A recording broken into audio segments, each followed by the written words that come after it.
Inni itti aansinee ilaallu aspirational pneumonia. Aspirational pneumoniaadhaaf lung abscess. Aspiration pneumonia jechuun pneumonia sababa dhangala'aan kara sombaa gad seeneef nama qabu jechuudha. Takka namtichi fe'amee sababa sanirraa pneumonia qabu. Aspiration is coming individually during sleep. Yeroo hedduu yeroo rafanillee namni fe'amuu danda'a. Garuu ta yeroo rafanii sun osoo namtichi irratti hin beeyni osoo rakkoo irratti hin finne irraa kuti. Development of aspirational pneumonia tun akkamitu? Waa sadi irratti hundaa'a. Tokkoffaa volume hanga gasi seenisan hanga dhangala'aa somba seeniti. Tokkoffaa kan irratti hundaa'a. Inni lammaffaa contentii waan achiin gad seeni. Gaaziidhamoo, summiidhamoo, nyaatamoo waan akkami. Ka sadaffaadhaa individual defensiidha. Dandeettii qaama namtichaati. Waa sadeen kanarratti hundaa'a. Aspirational pneumonia si qabuudha. Aspiration pneumonitis is chemical induced lung injury dha.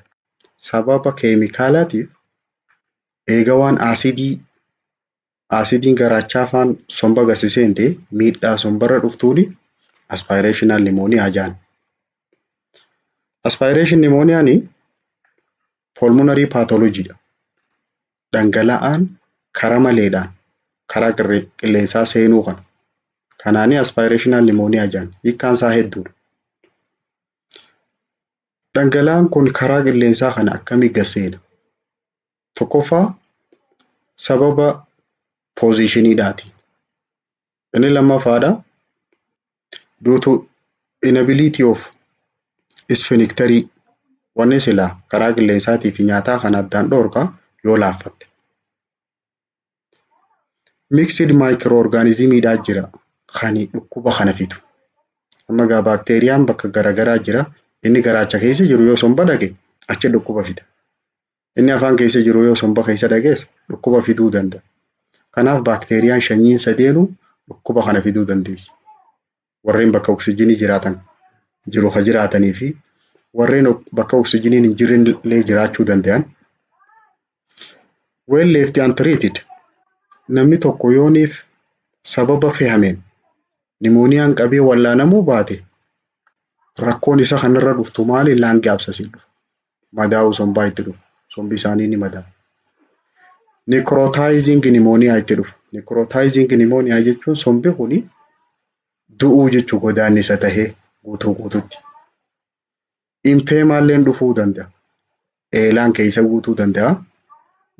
Bronchopleural fistulaalleen dhufuu danda'a. Walitti urachuu danda'a. Bronkaayidhaa fi sombi kun gara qomaatti as qaawuu danda'a. Qilleensichiin keessatti as yaa'uu danda'a.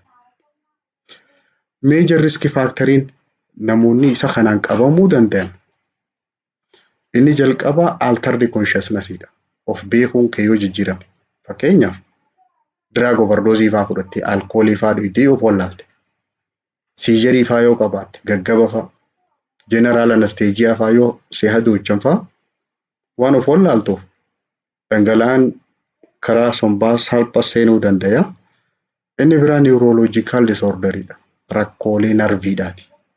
Keessaa'u stroke fa'aa dhiigni sammuu keessatti itti dhiigaa yoo sammuu keessatti dhohe. Dementia fa'aa. Dementiaani dhukkuba manguddooti kan waa nama irraanfachiisu. Memory loss kan fidu. Inni biraa Parkinson disease nama hollatu. Hollannaa Parkinson disease nama qabu osoo hollatuu dhangala'aan sun karaa qilleensaa seena. Inni biraa brain tumor. Sammuu keessatti yoo waasi bahanii jiraatan wanni normaaliin ta'e yoo magartee jiraate. Motor neuron disease. Motor neuron disease jechuun narviin ergaa tana geessitu yooniif rakkoo qabaatte.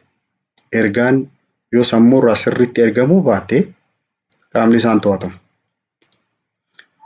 Dysphagia due to various reasons. Sababa garagaraarraa yoo waa liqimsuu dadhabdellee karaa qilleensaa seenuu danda'a. Fakkeenyaaf dhukkuboonni waa liqimsuu nama dhoorkan esophageal stricture fa'aa. Waliin maxxanuu esophagasiiti. Esophagasiin gara gadii kanaan walitti dhiphattee walii cufamtee nyaanni gadi hin deemu if duuba deebi'a. Inni biraan neoplaazmiidha. Kaansarii achi keessa baate. Mechanical disruption of defense barrier. Karaa qilleensaa kan akkamitti seenuu danda'a kabiraa ittisni qaamaa kan duraan jiru kuni beekaadhaa yoo kabadu taate. Fakkeenyaaf intubeeshinii fa'aadhaaf tuubboo fa'aa yeroo kaa'an usual defense barrieriin kun ni bada. Of dadhaba. Kanaaf salphumatti seenuu danda'a. Other factoriin protracted vomiting fa'a. Haqqisaa protracted jechuun projectile jechuun asichitti tafacaatu sun. Sun ammoo salphumatti karaa qilleensaa seenuu danda'a. Pharyngeal anesthesia fa'a. Yoonii fi pharynxii kana fa'a hadoochan. General disability fa'a. Recumbent position fa'a ta'u. Gaggara galanii fa'a. Mataa lafa gaddaabanii fa'a yoo ta'an. Glottis insufficiency dha inni bira.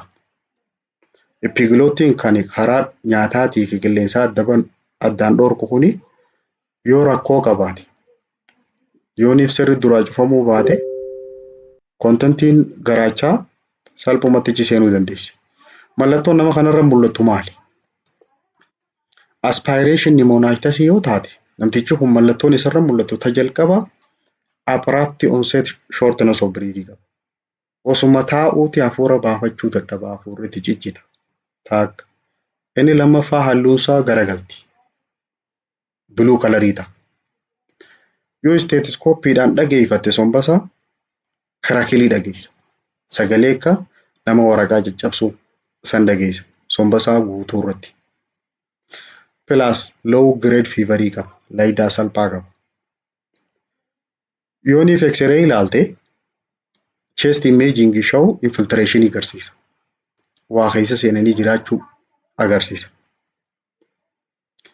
Aspiration pneumonia is similar to other types of pneumonia.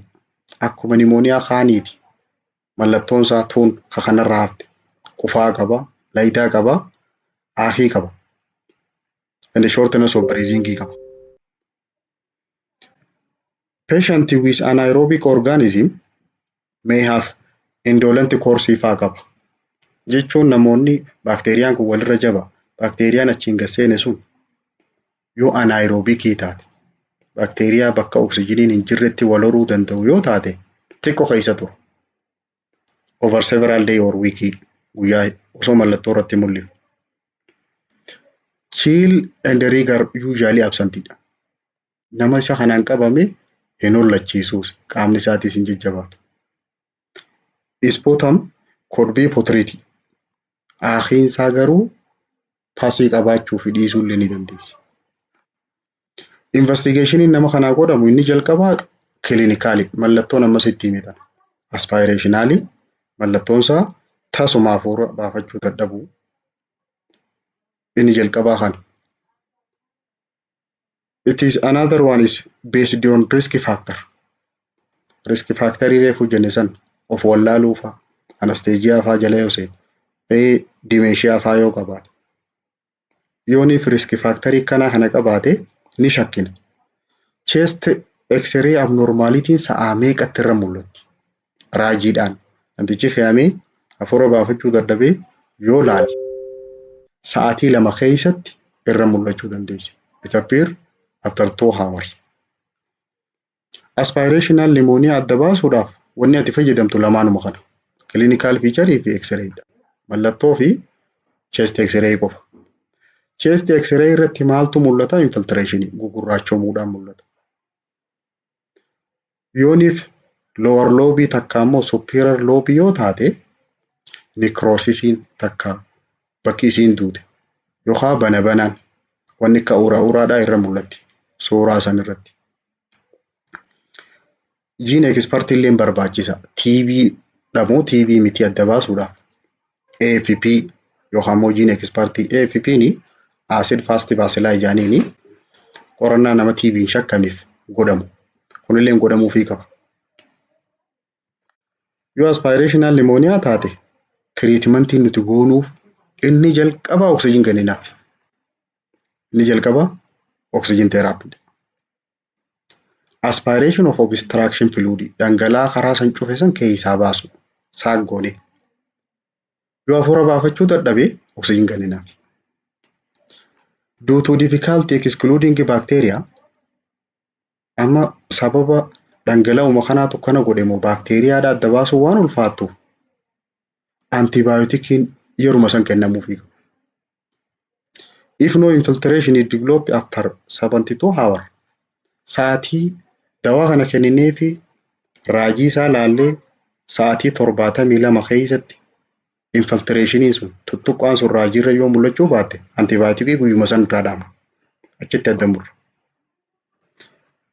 Aspiration pneumoniyaan dawaan isaa inni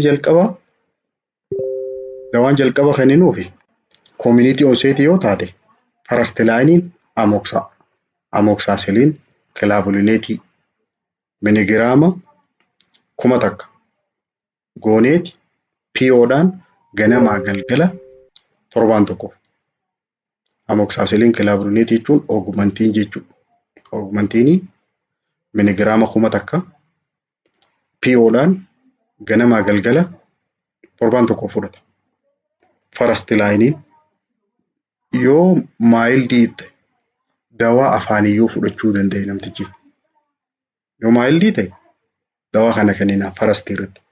Sakandii laayinii immoo meetirindaazol miligiraama 500 PO'dhaan guyyatti yeroo 3 fi amoksaasilin miligiraama 500 PO'dhaan guyyatti yeroo 3 kenninaaf.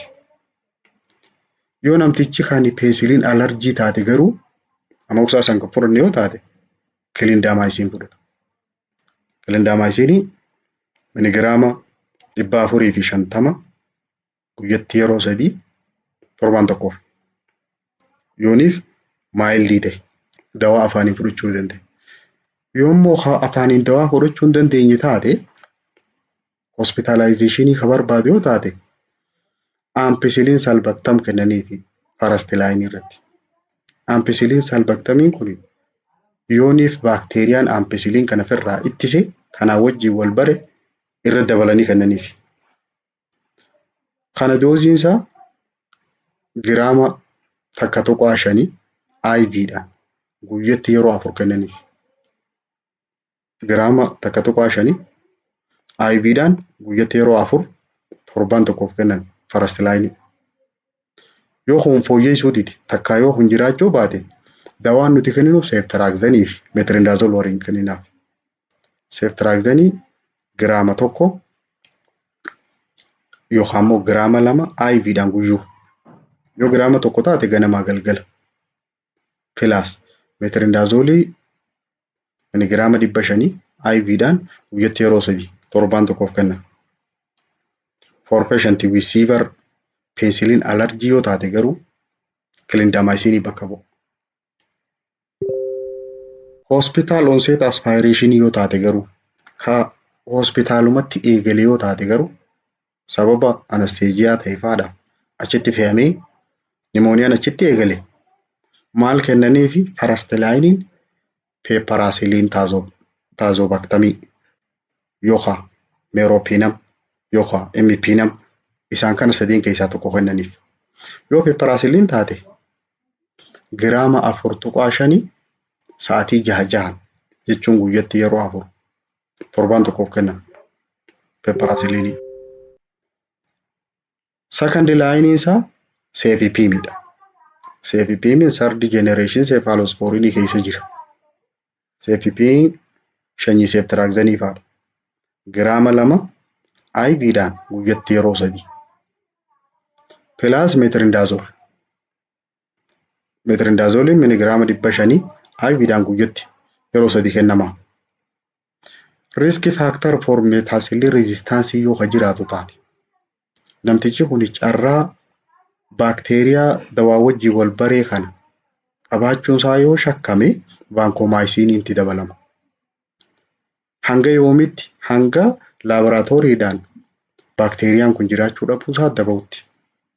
Yoo adda bahe garuu discontinue goona. Achumatti adda baha. Preventioniin isa kan akkamitti ittifna?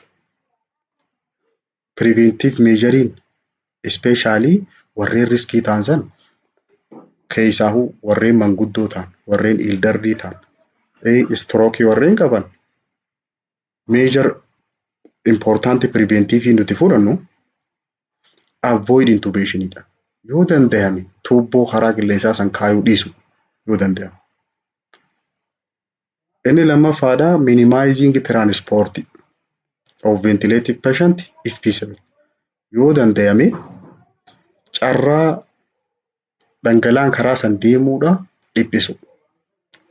Carraa oksijiinii kennuuf sanii gad xiqqeessu. Loodii isaa sana. Inni biraa positioningidha. Mataa sireedhaa ol qabuudhaaf. Yoo qaqqabde garuu risk for aspirationidha. Maloonni itti nu keessaa kan biraa excessive sedation yeroo nama anesteejiyaa yeroo godhan dawaa namaan hadoochan sanii irraa xiqqeessuudha. Avoiding excessive sedation. Sedative drugiin karaa qilleensaa kana waan laaffisuuf sphincterii hunda waan lallaaffisuuf dhangala'aan karaa qilleensaa seenuu danda'a. Inni biraa good oral hygiene. Oral hygiene sirriitti kennuudhaaf. And treatmentidha. Keessaahuu dentaaliidhaa fi periodontaal elementidha. Olii tana warreen jiran afaan keessaa ilkeerra rakkoo jirtu baakteeriyaa achi jiru san gad hir'isuudhaaf oral keerii sirri kennuuf. Kanaaf wanni hangammaa laallee isa aspiration pneumonia jiru kana lung abscess immoo galgala boruu itti dachaana. Kanaaf sagantaan keenya kaarraa asirratti dhaabbata. Yoo gaafii qabaattan yaada koomentii godhaa.